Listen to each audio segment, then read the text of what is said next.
ভরতপুরে ধারালো অস্ত্রের কোপে তৃণমূল কর্মীকে খুন, এলাকায় চাঞ্চল্য। মুর্শিদাবাদের ভরতপুরে মর্মান্তিক এক ঘটনায় ধারালো অস্ত্রের কোপে খুন হয়েছেন এক তৃণমূল কর্মী। মৃতের নাম ষষ্ঠী ঘোষ, বয়স 55, যিনি ভরতপুর থানার আলু গ্রাম পঞ্চায়েত এলাকার শেহলাই গ্রামের বাসিন্দা ছিলেন। বুধবার আনুমানিক রাত 8টা নাগাদ সুনিয়া গ্রামের কাছে কুয়ে নদীর বাঁধের ধার থেকে তার রক্তাক্ত দেহ উদ্ধার করে পুলিশ, যা এলাকায় ব্যাপক চাঞ্চল্য সৃষ্টি করেছে।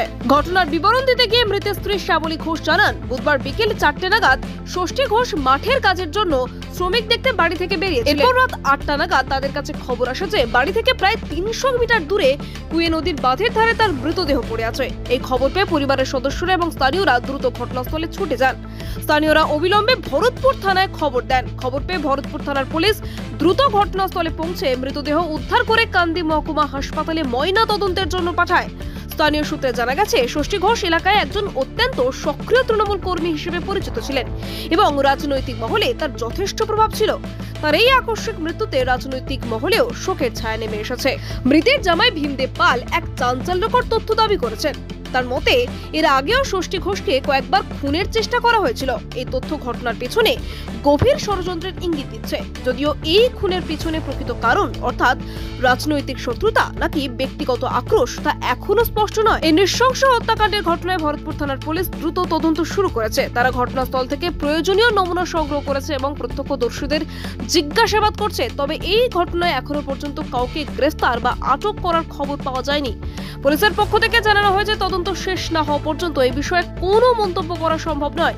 এই হত্যাকাণ্ড এলাকায় সাধারণ মানুষের মধ্যে ভীতির সঞ্চার করেছে এবং নিরাপত্তা নিয়েও প্রশ্ন তুলে দিয়েছে। মানুষ দ্রুত এই ঘটনার কিনারা এবং দোষীদের শাস্তির দাবি জানিয়েছেন। বাড়ি থেকে বেরিয়ে এসেছিল।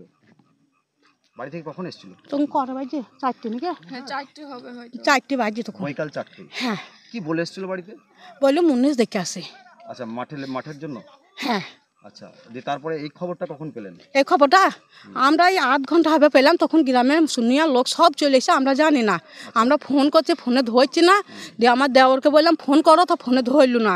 আমাদের পাশের বাড়ির একটা দাদাকে বললাম, তাও বলি ফোন ধরলো না। তারপরে শুনছে মার্ডার হয়ে গিয়েছে দাদা আমাদের। আচ্ছা, উনি কি করতেন? চাষ করতো, ট্র্যাক্টর ছিল, মিনি আছে, চাষবাস করতাম আমরা। জমি জায়গা চাষবাস করতেন? হ্যাঁ, আমাদের জমি যা আছে গ্রামের সব জমি জায়গায় চাষ করে দিত। আচ্ছা, কোনো ব্যবসা বাণিজ্য করতো? ওই তো ট্র্যাক্টর আছে যে। ট্র্যাক্টর আছে? হ্যাঁ, ট্র্যাক্টর আছে, মিনি আছে, জল দেয়। সংসারে কে কে আছে? সংসার আমি, আমার বৌমা, আমার ছেলে আর নাতনি। আমি এর বিয়ে হয়ে যাইছে। আমাদের সংসার অশান্তি নাই। তা কি নাম স্বামীর? স্বামীর নাম ষষ্ঠী ঘোষ। আপনার নাম কি? আমার নাম Shyamali Ghosh. Shyamali. Bureau report, DN news Bangla.